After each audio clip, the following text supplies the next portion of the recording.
Bismillahirrahmanirrahim. On the demand of Kanchan Kumari, ये problem differential equation के ordinary differential equation of first order and first degree chapter से है. Solve y square D x plus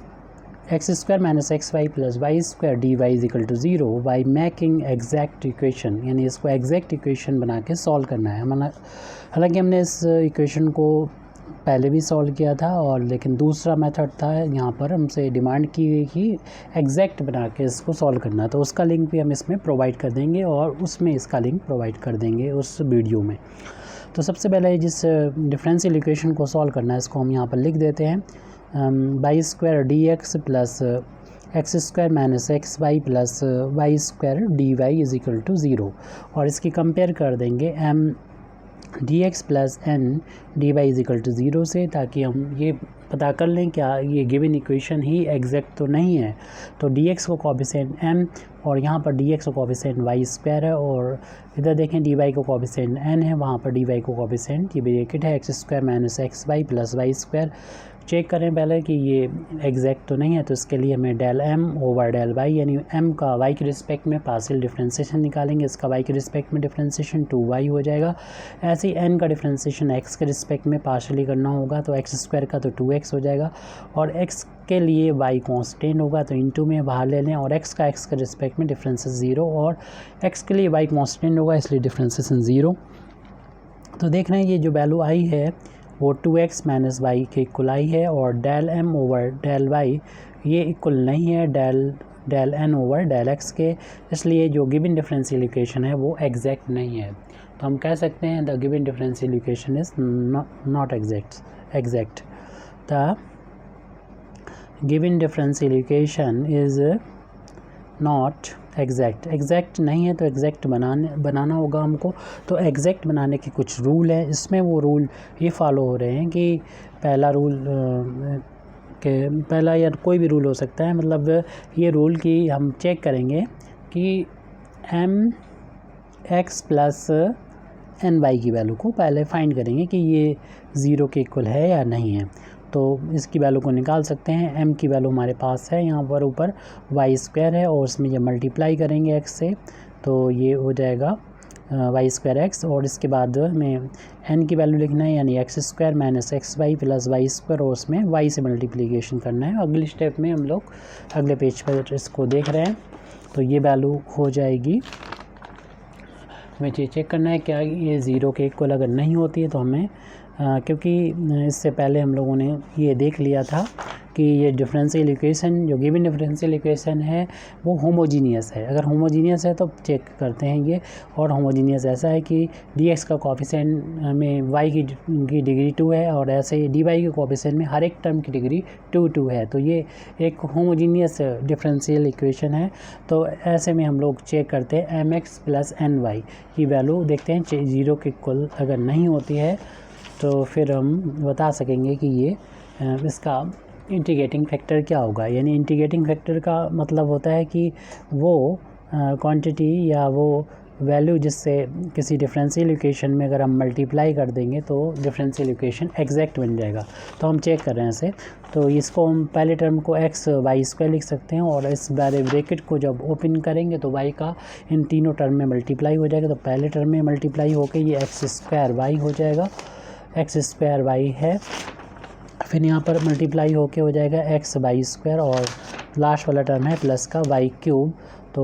इसमें देख रहे हैं कि ये माइनस का एक्स वाई स्क्वायर है, और फर्स्ट टर्म भी एक्स वाई स्क्वायर प्लस का तो कैंसिल हो गया. तो M x plus N Y की वैल्यू जो है वो X square Y plus Y cube के इक्वल आ गई है, और ये वैल्यू ज़ीरो के इक्वल नहीं है. चाहे तो आप वाई कॉमन ले लें तो एक्स स्क्वायर प्लस का वाई स्क्वायर मिलेगा, और ये वैल्यू ज़ीरो के बराबर नहीं है. अगर ये वैल्यू ज़ीरो के बराबर नहीं है तो रूल के अकॉर्डिंग आपको मालूम है कि देयरफॉर हम कह सकते हैं 1 अपान m x plus N y जो है वो इज़, अगर ये ज़ीरो नहीं आता है और गिवन इक्वेशन होमोजीनियस होता है, होमोजीनियस को हमने पहले चेक कर लिया था, उसके बाद ये वैल्यू चेक करी ये भी ज़ीरो के इक्वल नहीं है, तो ये वैल्यू जो है इज़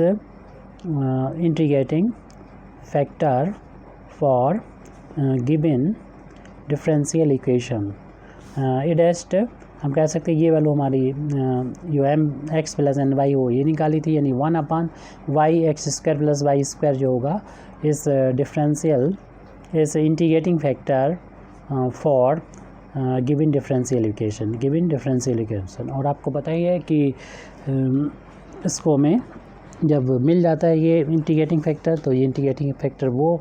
वैल्यू होती है जिससे मल्टीप्लाई कर दें किसी डिफरेंशियल इक्वेशन में तो वो एग्जैक्ट बन जाता है। तो हमारा जो गिवन डिफरेंशियल इक्वेशन है जिसको हम इक्वेशन नंबर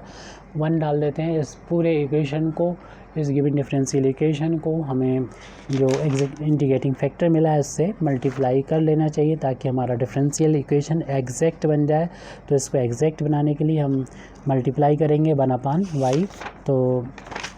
1/y और x square plus Y square में फर्स्ट टर्म में मल्टीप्लाई करेंगे। फर्स्ट टर्म में ये वाई स्क्वायर डी एक्स था, प्लस इसी इंटीग्रेटिंग फैक्टर का सेकंड टर्म में मल्टीप्लाई करेंगे। इक्वेशन नंबर 1 को देख लीजिए, तो 1/y और x square plus Y square का मल्टीप्लिकेशन कर दिया, जो सेकंड टर्म था X square minus x Y plus Y square D Y और राइट हैंड साइड में 0 था।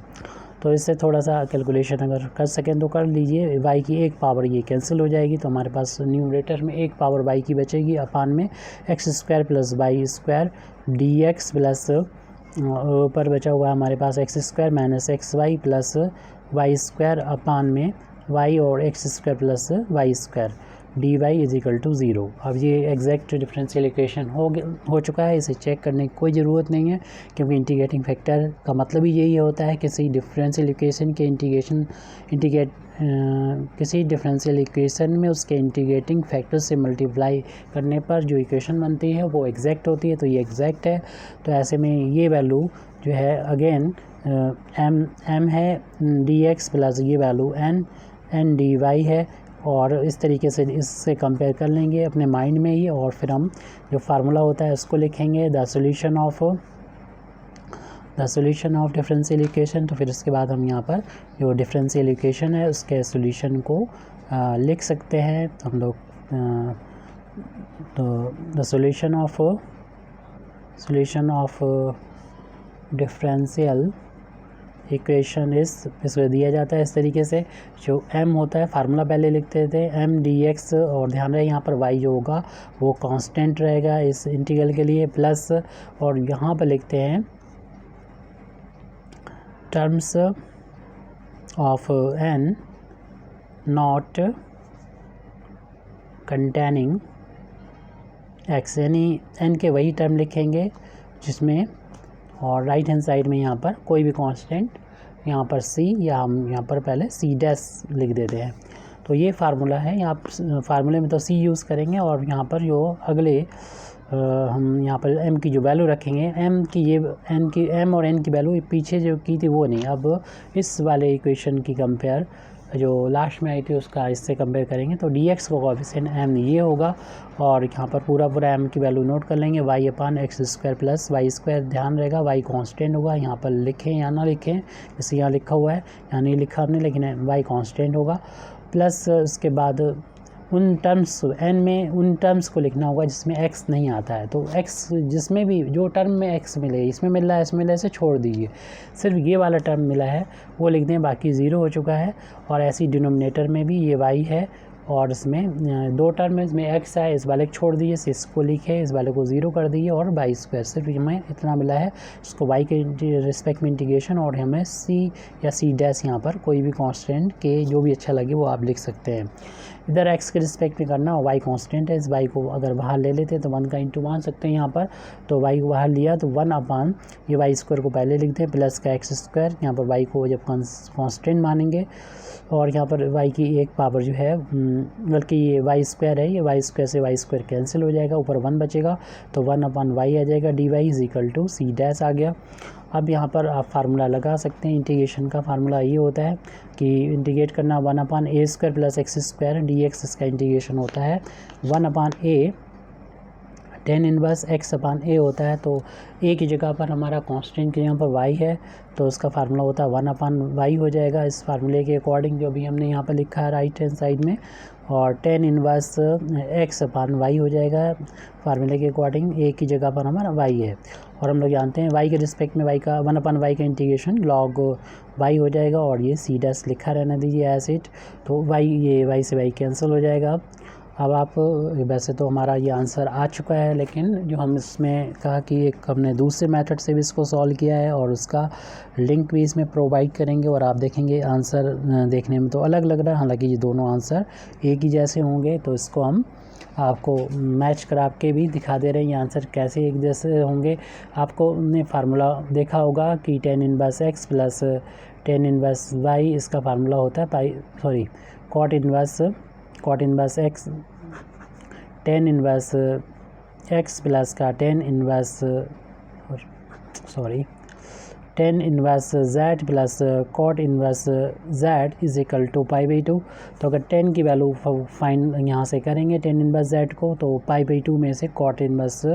जेड करना होगा। तो इसको हम कॉट में जब कन्वर्ट करेंगे तो π/2 माइनस का कॉट इनवर्स यही वाला एंगल जो भी लिखा है XY लिख देंगे, प्लस का ये लॉग वाई था तो इसको मैं लॉग वाई ही लिखना चाहिए था, आपने देख लिया होगा, y is equal to C dash.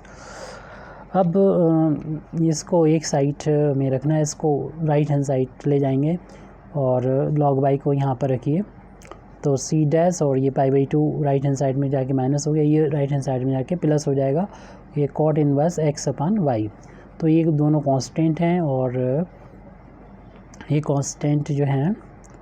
वो आप इसको उधर ले जाए, क्योंकि जो हमने दूसरा सा आप इधर भी रख सकते हैं और इसको सीड कह सकते हैं, कैसे भी लिख सकते हैं, लिखने के तरीके कई होते हैं। देखिए हमें अपने दूसरा जो क्वेश्चन सॉल्व किया तो उससे उस जैसा मैच कराना है, इसलिए इस पूरे को हम इस तरफ ले जाते हैं लेफ्ट की तरफ। तो π/2 तो पहले ही प्लस था ही, सी डैश को उधर ले जाना चाहिए था, तो माइनस ऐसे हो जाता है, एक स्टेप ने बढ़ा दी। Log Y is equal to ये cot inverse x upon y, चाहे तो आप इस स्टेप को हटा सकते हैं और हमें इतना लिख दिया। तो इसे एक नया कांस्टेंट सी कह दें प्लस का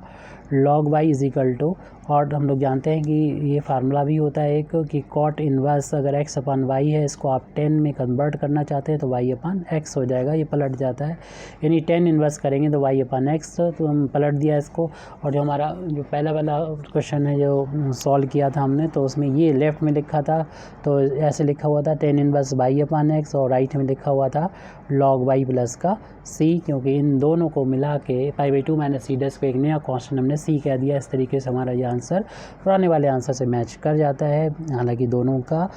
आंसर भी अब देखिए सेम आ गया है और दोनों का जो है एक ही क्वेश्चन थे और आंसर जो है वो यहाँ से लग रहा था कि अलग है। तो लिखने का तरीका अलग होने से जो है सॉल्यूशन यानी हमारा कोई इफ़ेक्ट नहीं पड़ता, बस प्रोसीजर सही होना चाहिए। Thank you very much Indeed for listening me. व आखिर दावाना अल्हम्दुलिल्लाहि रब्बिल आलमीन।